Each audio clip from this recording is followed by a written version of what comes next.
Attention deficit hyperactivity disorder, commonly known as ADHD, is one of the most common neurodevelopmental disorders in children. It affects nearly 10% of kids, and millions of those children will continue to experience those symptoms into adulthood. Nicole Davidson Harshaw is a licensed mental health counselor from LJD, Jewish Family and Community Services, and is joining us this morning. Good morning. Thank you for being here. We appreciate it. Thank you, Jennifer. It's good to be back. So would you explain the signs and symptoms of ADHD when it comes to children and adults? Are they different? They can be different. It really does go according to frequency and duration and the environment. With children, several symptoms can be prevalent. Impulsivity. So they have a difficult time not blurting out things in the classroom and interrupting conversations already in play.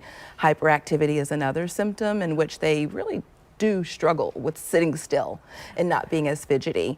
And then just that inattentiveness, that difficulty focusing, and so that causes them to make careless mistakes on their schoolwork. And you know, for adults it can be very different. Adults can be disorganized, and so when they go to do a task, it takes them a longer period of time to get it done, so they make mistakes at work.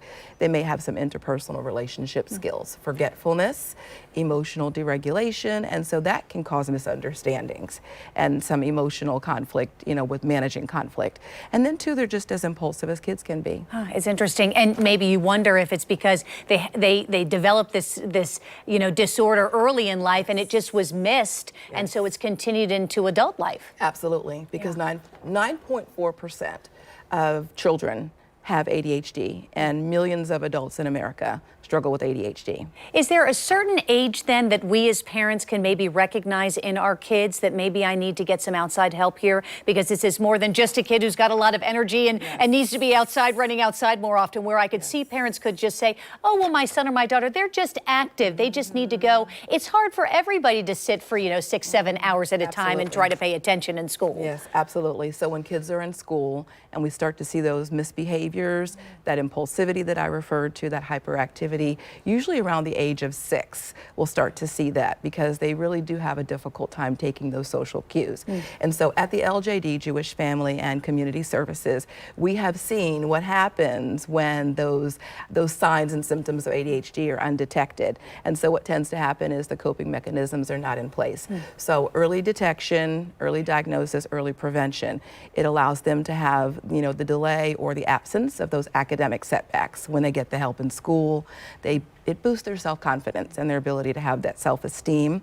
And then just being able to get to a place where they don't feel like they're always going to be a failure, and provide that overall mental well-being to be in place. And that self-esteem is so important to them, because it just lasts with them for the rest of their life if you think about it. So are there things that parents or teachers can do to help then a child who may have ADHD be successful, not only at home, but also when they're studying, not only in class, but also when they're studying at home? Yeah, and studying in both places, you're right. So at home, we want to, as counselors at JFCS, always encourage parents to create some kind of a ritual or routine.